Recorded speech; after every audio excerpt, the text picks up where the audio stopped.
Good morning student. संस्कार Bharti PG college के digital platform पे एक बार फिर आपका स्वागत है।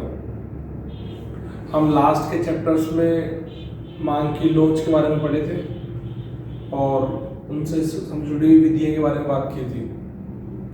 आज मैं आपको कीमत प्रभाव के बारे में बताऊंगा, प्राइस इफेक्ट, कि ये होता क्या चीज़ है और इनका क्या मतलब है और ये क्या काम आता है क्या नहीं आता। ठीक है, तो इसको समझने का प्रयास करते हैं। कीमत प्रभाव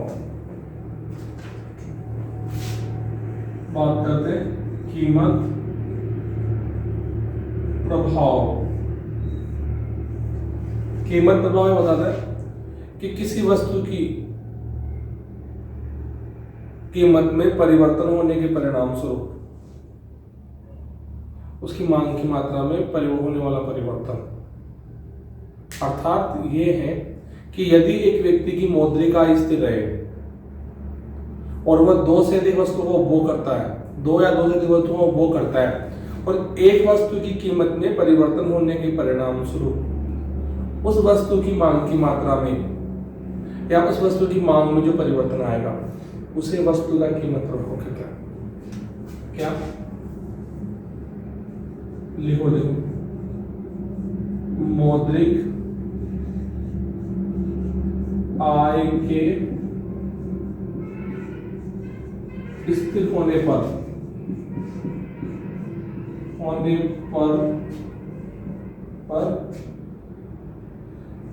एक व्यक्ति के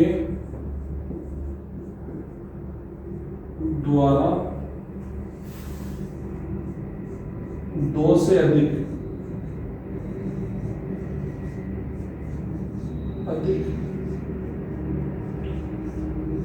वस्तुओं का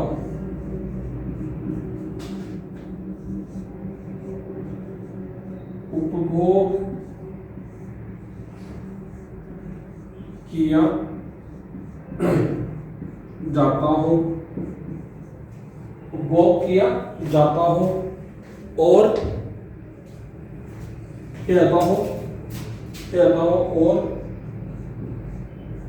एक वस्तु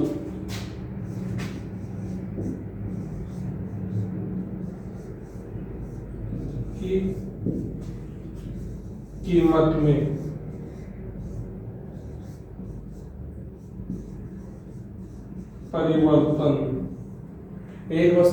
में परिवर्तन होने के कारण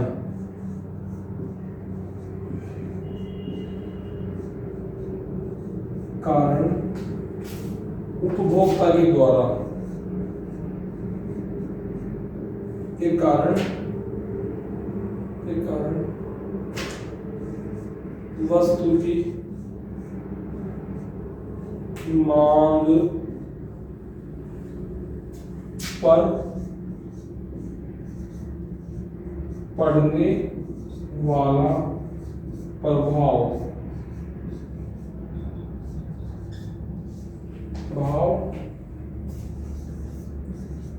कीमत प्रभाव कहलाता है। क्या कहलाता है?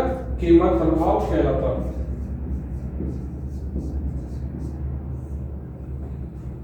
मेरा कहने का मतलब ये है कि एक उपभोक्ता दो वस्तुओं का उपभोग करता है। कितनी वस्तुओं का उपभोग करता है? दो वस्तुओं का उपभोग करता है और वह दो वस्तुओं के उपभोग करने के प्रोपोर्शन, यदि एक वस्तु की कीमत में परिवर्तन हो जाए, क्या हो जाए? कीमत में परिवर्तन हो जाए। इस कीमत में परिवर्तन के कारण वस्तु की मांग पर जो प्रभाव पड़ता है उसे कीमत प्रभाव कहते हैं। उसे क्या कहते हैं? कीमत प्रभाव कहते हैं। उसे क्या कहते हैं? कीमत प्रभाव कहते हैं। जैसे एक सिंपल सा डायग्राम की बात करते हैं। हम लोगों ने ये एक उदासीनता वक्र है, ये कीमत लेगा, ये इस बिंदु पर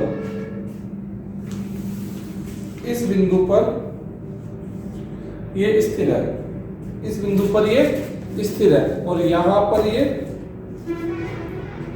अपना वस्तु का उपयोग कर रहा है। ठीक है, अगर मान लो किसी उपभोक्ता की आय बढ़ जाती है ना, या कीमत में परिवर्तन हो जाता है, कीमत में परिवर्तन हो जाता है, तो इसका यहां से यहां तक जाना, दूसरे उदासीनता वक्र पे जाना, ये IC1 और ये IC2, यहां से यहां तक जाना, यही कीमत प्रभाव। यही क्या है? कीमत प्रभाव। क्या है? कीमत प्रभाव है। यही कीमत प्रभाव है। कुल मिला के मेरा कहना ही है कि दो वस्तुएं हैं, एक तो x है, दूसरी y है। y वस्तु की कीमत में परिवर्तन होने के कारण y वस्तु या x वस्तु की मांग की मात्रा में होने वाला परिवर्तन वस्तु का कीमत प्रभाव कहलाता है। यानी कि एक व्यक्ति दो से अधिक वस्तुओं का उपभोग करता है और एक वस्तु की कीमत में परिवर्तन होने के परिणाम स्वरूप उस वस्तु की मांग की मात्रा पर जो प्रभाव पड़ता है उसे वस्तु का कीमत प्रभाव कहते हैं। कीमत प्रभाव ये ए से ई से E1 आना, यानी कि यहां से पहले ये उपभोग कर रहा था, ये यहां तक आना, यानी कि x से लेकर x1 आना, ये वस्तु का कीमत प्रभाव है। कीमत प्रभाव को दो भागों में बांट सकते हैं। कितने भागों में बांट सकते हैं? दो भागों में डिवाइड कर सकते हैं भाई। कितने में? दो भागों में डिवाइड कर सकते हैं।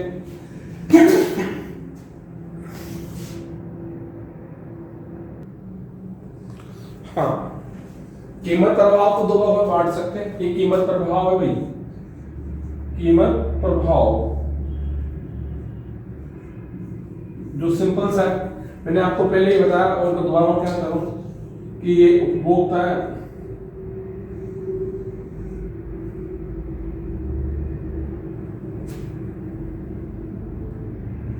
इस बिंदु पर,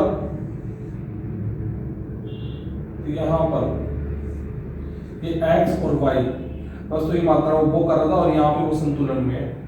ठीक है, अगर किसी वस्तु की कीमत में परिवर्तन हो जाता है और उदासीनता नया वक्र ये इस पे E1 पे आ जाता है, यानी कि यहां से यहां तक आना, IC1 से लेकर IC2 तक जाना, वस्तु का कीमत प्रभाव है। कितना? क्या प्रभाव है? कीमत प्रभाव है। इस कीमत प्रभाव को दो भागों में डिवाइड कर सकते हैं। एक आय प्रभाव,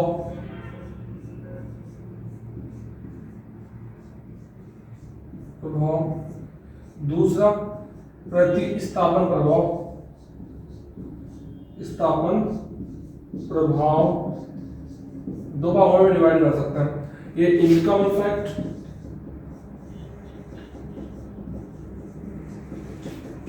ठीक है, इसे बोलते हैं सब्स्टिट्यूट इफेक्ट। Substitute effect.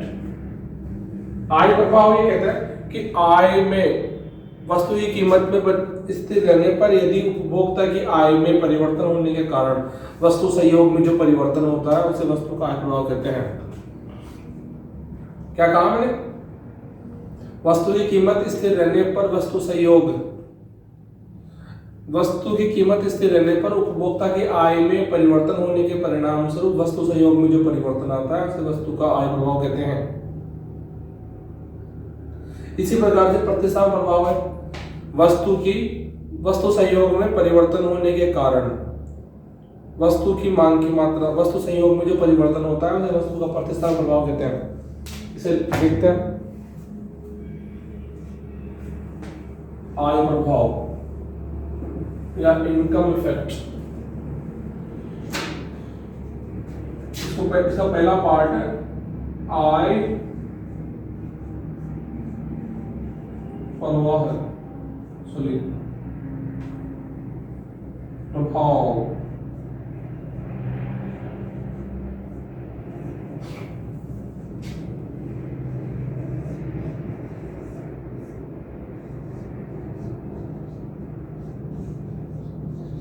किसी उपभोक्ता की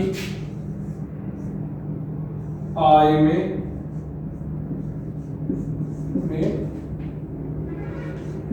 परिवर्तन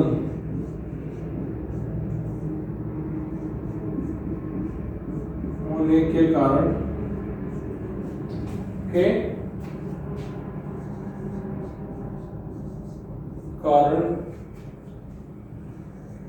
किसी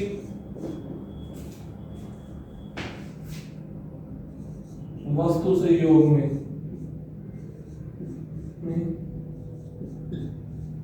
होने वाला वस्तु की उपभोक्ता की आय में परिवर्तन होने के कारण किसी वस्तु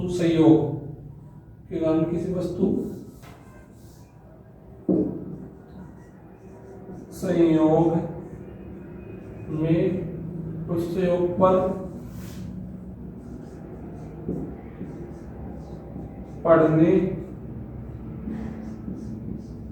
वाला प्रभाव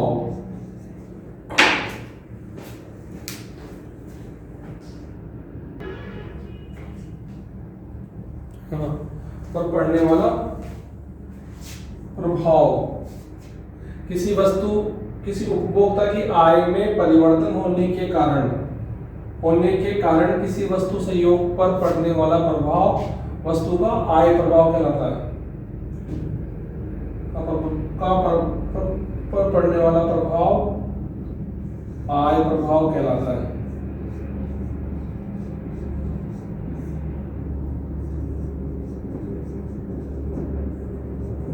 ठीक है, इसे एक नंबर से देखते हैं। ये OX Y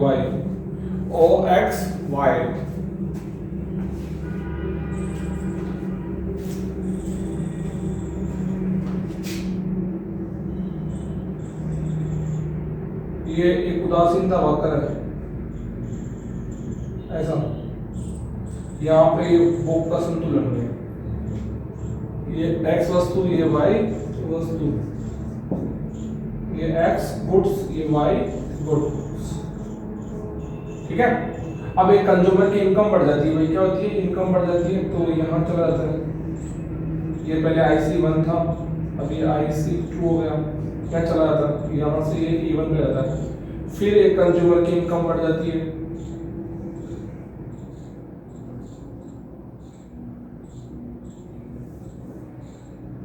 इनकम बढ़ती है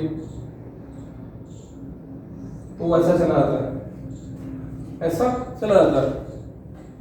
ये E से E1 और ये E2, यानी कि यहां से यहां पर आना,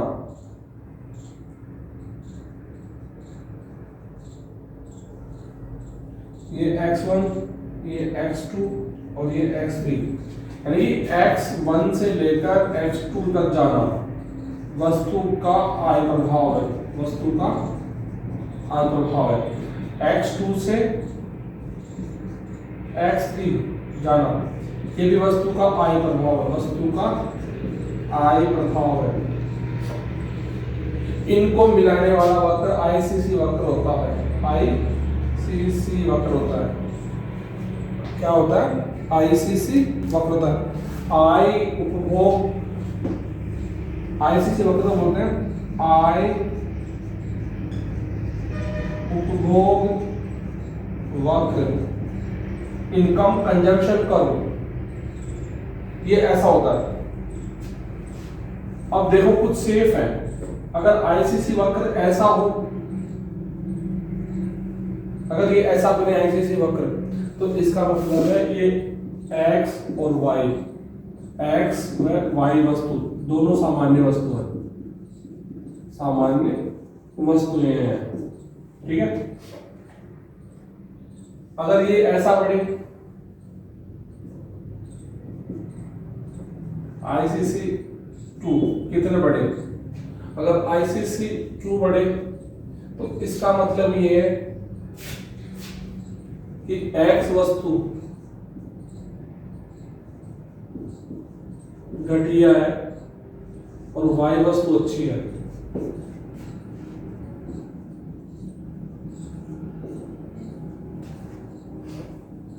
ऐसा हो, अगर ये ऐसा हो जाए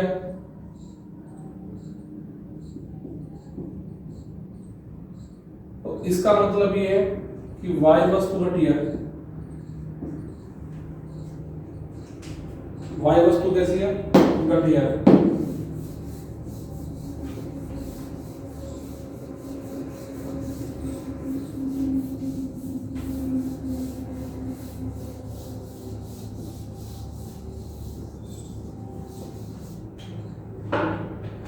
ये ऐसा हो, वाई वस्तु घटिया है तथा एक्स वस्तु अच्छी है। इस प्रकार से हम इनको एक वस्तु का आई प्रभाव दे सकते हैं। ये आईसीसी वक्र है। आईसीसी वक्र बना कैसे, ये पहला संतुलन, ये दूसरा संतुलन, तीसरा संतुलन, इनको मिलाने वाला वक्र कौन सा वक्र है, आईसीसी वक्र। कौन सा वक्र है, आईसीसी वक्र। इनकम कंजम्पशन कर्व, आय उपभोग वक्र बोलते हैं। क्या बोलते हैं, आय उपभोग वक्र कहते हैं भाई इसको। ठीक है, तो ये इस प्रकार से बनता है। इसकी मदद से अगर इनका सेफ इस प्रकार से होता है तो अलग अलग प्रेडिक्शन होता है। अगर ये बिल्कुल बीचों बीच में जाता है सीधे सा, तो इसका मतलब है एक्स वस्तु और वाई वस्तु, एक्स वस्तु और वाई वस्तु दोनों वस्तुएं कैसी हैं, अच्छी वस्तुएं हैं। अगर ये ऊपर की ओर घूमता है तो इसका मतलब है जिधर की तरफ होती है वो वस्तु अच्छी होती है, दूसरी घटिया होती है। यानी कि यहाँ पे एक्स वस्तु तो घटिया है, इधर वाली वस्तु तो घटिया है और ये अच्छी है। अगर ये ऐसा बनता तो ये एक्स वस्तु घटिया है और सॉरी वाई वस्तु घटिया है और एक्स वस्तु अच्छी है। इस प्रकार से ये हम आई प्रभाव को देख सकते हैं।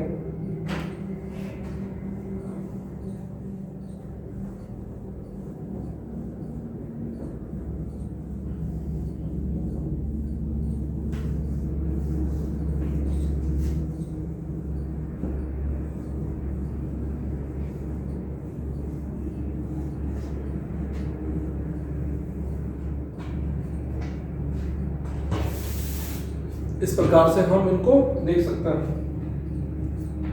प्रतिस्थापन प्रभाव देखो,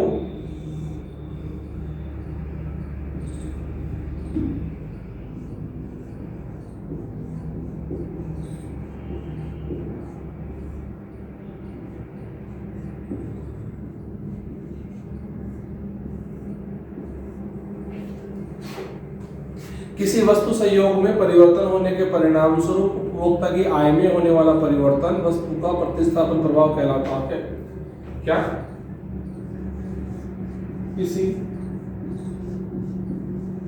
वस्तु के संयोग में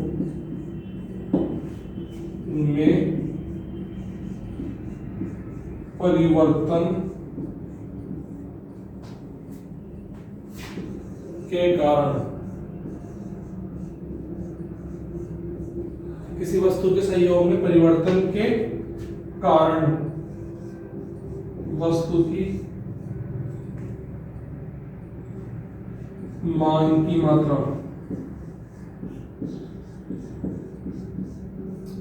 पर पड़ने वाला प्रभाव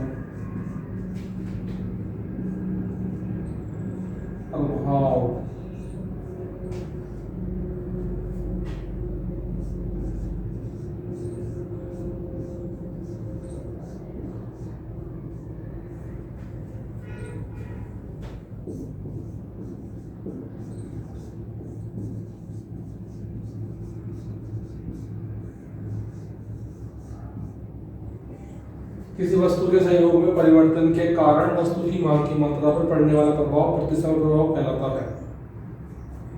जैसे एक सिंपल सा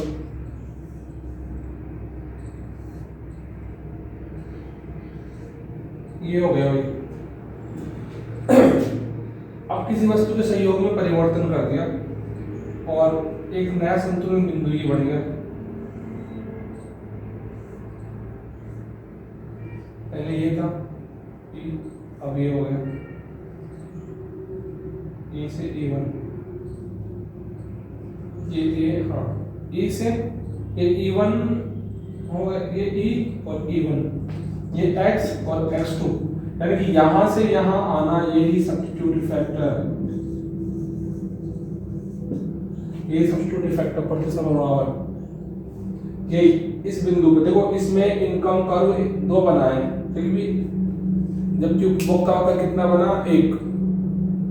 तो प्रतिस्थापन प्रभाव ये कहता है कि वस्तु संयोग में परिवर्तन होने के कारण वस्तु की मांग की मात्रा में होने वाला प्रभाव वस्तु का प्रतिस्थापन प्रभाव कहलाता है। किसी वस्तु के संयोग में परिवर्तन के कारण वस्तु की मांग की मात्रा पर पड़ने वाला प्रभाव प्रतिस्थापन प्रभाव कहलाता है। पहले ये था, ये है, ये x वस्तु, ये y वस्तु, ओ एक्स वाई, इस प्रकार से हम इसे कैलकुलेट कर सकते हैं और हम प्रतिस्थापन प्रभाव को समझ सकते हैं। ठीक है,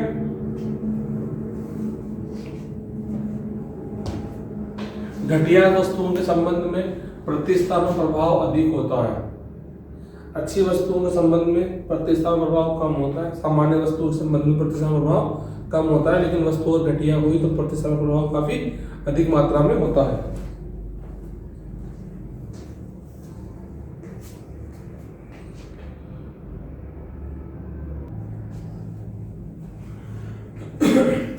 हाँ जी, हिग्स का कीमत प्रभाव की बात करते हैं। हिग्स की एक पुस्तक थी, वैल्यू एंड कैपिटल, मूल्य और पूंजी, मूल्य और पूंजी, पूंजी। इस पुस्तक में प्रोफेसर हिग्स ने बताया कि कीमत प्रभाव को हम 2 पार्ट्स में डिवाइड कर सकते हैं, और एक पार्ट इनकम इफेक्ट का होता है, एक सब्स्टिट्यूट इफेक्ट है। इस हिग्स ने अपनी पुस्तक मूल्य और पूंजी, capital and sorry value and capital में अपने सिद्धांत को बताया। इन्होंने कहा कि ये कीमत प्रभाव को हम 2 पार्ट्स में डिवाइड कर सकते हैं। कितने पार्ट्स में डिवाइड कर सकते हैं? 2 पार्ट्स में। एक तो है आय प्रभाव,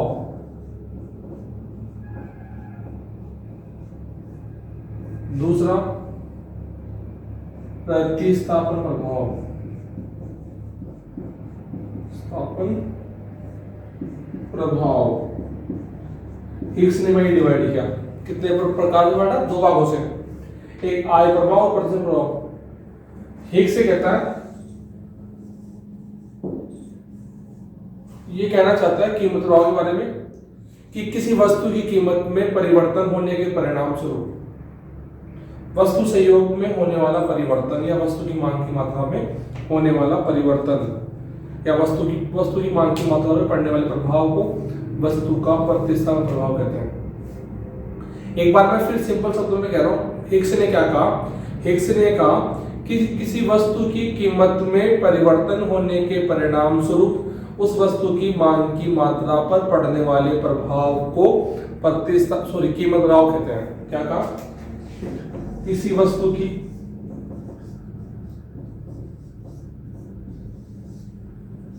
कीमत में परिवर्तन होने के कारण वस्तु की मांग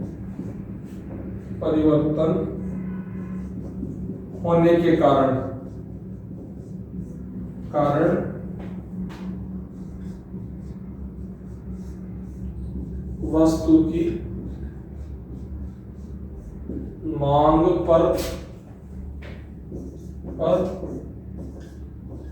पड़ने वाला प्रभाव, किसी वस्तु की कीमत में परिवर्तन होने के कारण वस्तु की मांग पर पड़ने वाले प्रभाव को कीमत प्रभाव कहते हैं। क्या कहते हैं? कीमत प्रभाव कहते हैं। ये हिग्स ने कहा। किसने कहा? हिग्स ने कहा। हिग्स ने अपना सिद्धांत दिया और हिग्स ने कहा कि कीमत प्रभाव 2 भागों में बटा हुआ है, एक आय प्रभाव और दूसरा प्रतिस्थापन प्रभाव। इसको इनकम इफेक्ट कहते हैं और इसे सब्स्टिट्यूट इफेक्ट कहते हैं। सब्स्टिट्यूट इफेक्ट कहते हैं। तो स्लट्सकी का हिग्स का ये मानना था कि जो इनकम इफेक्ट है ये substitute effect plus income effect का टोटल होता है। सॉरी, ये जो प्राइस इफेक्ट है वो सब्स्टिट्यूट इफेक्ट और इनकम इफेक्ट का टोटल है, इनका ये मानना था। टोटल किस प्रकार से है वो एक बार आपको दिखाता हूं मैं। एक बार इसको देखो आप।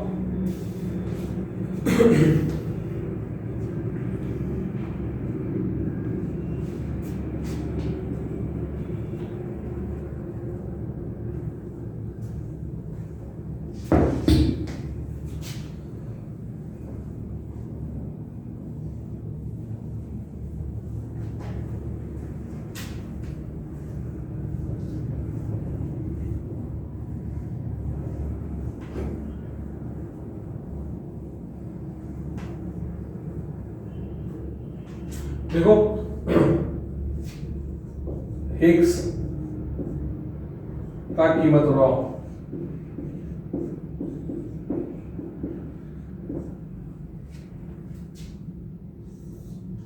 देखो ये O, ये X, ये Y,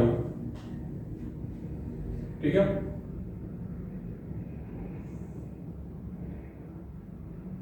ये प्राइस लाइन है, इसको हम नाम दे देते हैं MN।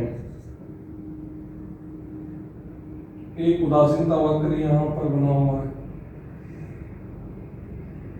IC1। नहीं, ऐसा नहीं कर सकते।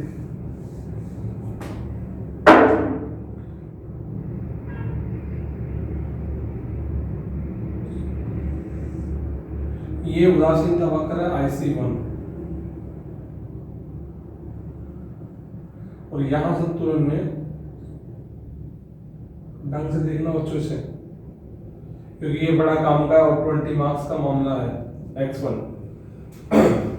ठीक है। एक रेखा में यहां से खींचता हूं ऐसे,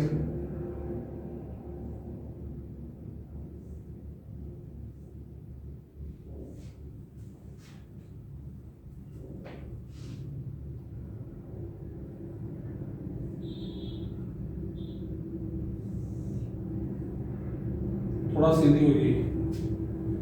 ये दूसरा, ये X2, ये इंडिफरेंस कर्व एक ही है। तीसरी रेखा मेरी ऐसी होगी जो इससे भी थोड़ा आगे होगी और नया इंडिफरेंस कर्व भी बनाएंगे।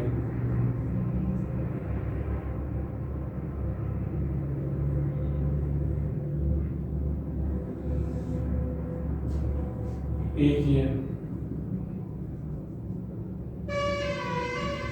ये MN1, ये MN1, सॉरी M2N2, ये है। अब देखो, इसको नंबर देते हैं A, इसको नंबर देते हैं B, इसको नंबर देते हैं C।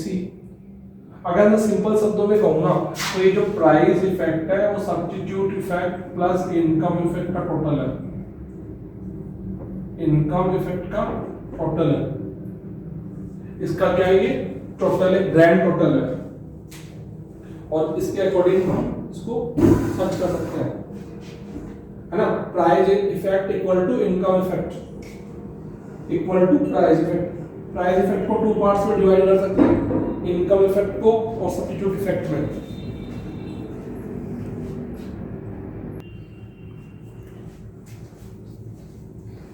मेरा ये कहना है कि इस प्राइस इफेक्ट को 2 पार्ट्स में डिवाइड किया, एक सब्स्टिट्यूट इफेक्ट, एक इनकम इफेक्ट। तो मैं यहां से कहना चाहूंगा ये A से C, यहां से यहां तक का पूरा एरिया प्राइस इफेक्ट है। प्राइस इफेक्ट कौन सा वाला, इधर देखता हूं। प्राइस इफेक्ट X1 से लेकर X1, X2, X3, यानी कि X1 से लेकर X3 तक, या इसे हम कहें A to C, A से C तक। ये क्या है, आपका कीमत प्रभाव। कौन सा प्रभाव है, कीमत प्रभाव, ठीक है। इस कीमत प्रभाव को, इस A से C को टू पार्ट्स में डिवाइड किया है। कितने पार्ट्स में डिवाइड किया है? टू पार्ट्स में डिवाइड किया। एक तो सब्स्टिट्यूट इफेक्ट, एक इनकम इफेक्ट। तो प्राइस इफेक्ट तो है आपका x1 से लेकर x3 तक। अब आपका सब्स्टिट्यूट इफेक्ट देख लेते हैं। ये x1 से x2 तक है, x1 से लेकर x2 तक सब्स्टिट्यूट इफेक्ट है, और x2 से लेकर x3 तक इनकम इफेक्ट है, x2 से लेकर x3 तक।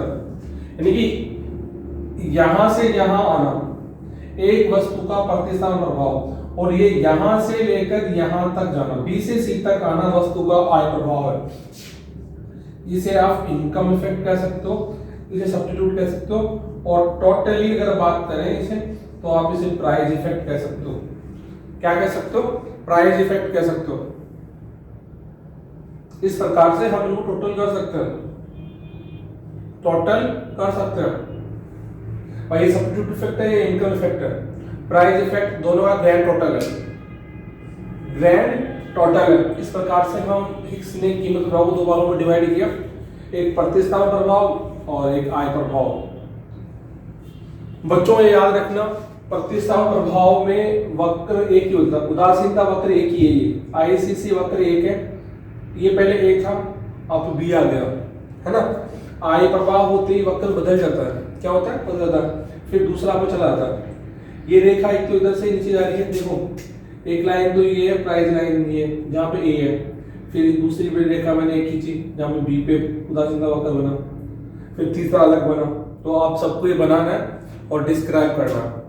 ये 20 मार्क्स का पर ईयर आता है, तो थोड़ा सा मन लगाकर मेहनत से इसे सॉर्ट आउट करना सीख जाए तो आपके 20 नंबर एक गिफ्टेड ही मिलेंगे, नहीं तो बाकी नुकसान है, बड़ी दिक्कत है। आशा और उम्मीद है कि आपको ये वीडियो लेक्चर पसंद आया होगा। घर रहे, मन लगाइए पढ़े। थैंक यू, धन्यवाद, बाय।